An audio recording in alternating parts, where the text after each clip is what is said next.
Today I'm going to review the fourth and last part of the book How to Win Friends and Influence People by Dale Carnegie. If you haven't watched the three previous parts, they are linked down below. They are also a must watch. Dale Carnegie was a genius at making conversations that friendly that the other person feels that he is important and he wants to create a relationship with him. Firstly, Dale Carnegie talks about in this part is that we need the other person to talk.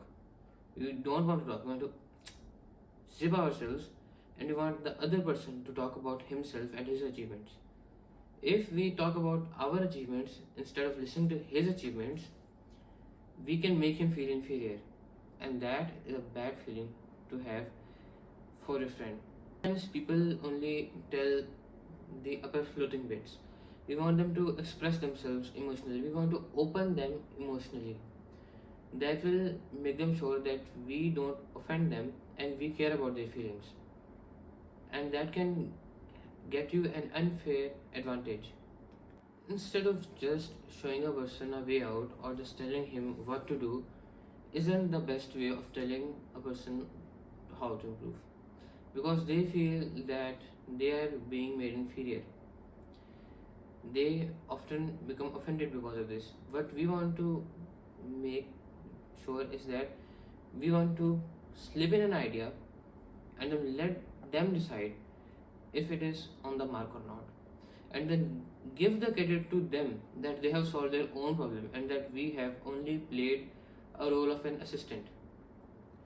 This will make sure that they have a relationship of friendliness towards you, and they will often credit you in person that you were the one who helped them out in a serious situation.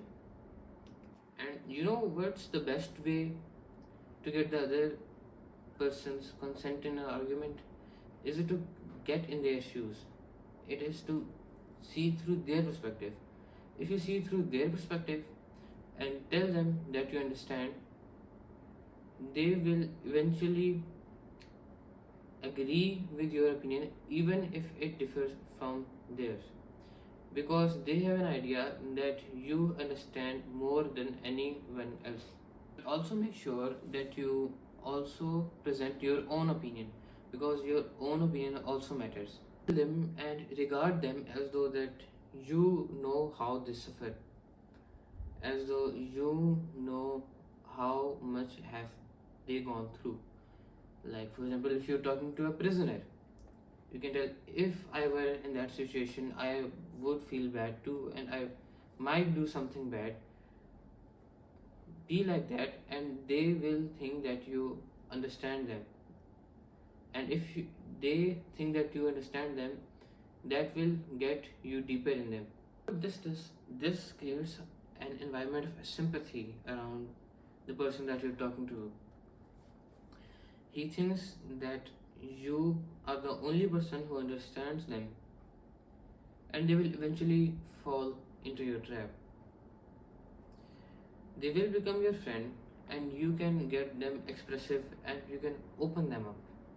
This is a common technique used by policemen. They lure a prisoner into sympathy, and then when they get the evidence of something and when they get the recording of a person saying that he has committed the crime, they just close the conversation and be done with the prisoner. Now you are starting a project. Now you want others to be more attentive and you want others to see what you are aiming at. The best way to do is to visualize what you're trying to do. Either you can show them some projects, or you can show them some slides, or even a prototype. That will help them visualize what you're trying to do, and when a person visualizes what they are going to be in the upcoming 1-2 years, they automatically become excited. This is a way to lure a person into productivity and working. And lastly, you want to lure your people into a challenge. You want to give them a challenge. you are going to get, for instance, the other marketing team of your opposing team, and then you're going to look at their how much views they got in their videos and how much purchases they had made because of that. Now you're going to take that goal and you're going to post it on your note notebook or the wall on which they hang stuff, and then you are going to tell your team that that is our goal, and that is the goal, and that is what they have tried to achieve. For example, if they have achieved 10 million views, now we are going to achieve 11 million views. This will automatically increase the productivity of your employees. This will make them much more competitive and produce better work. If you liked my video, please like, share and subscribe. This is a new channel and we are trying to develop it.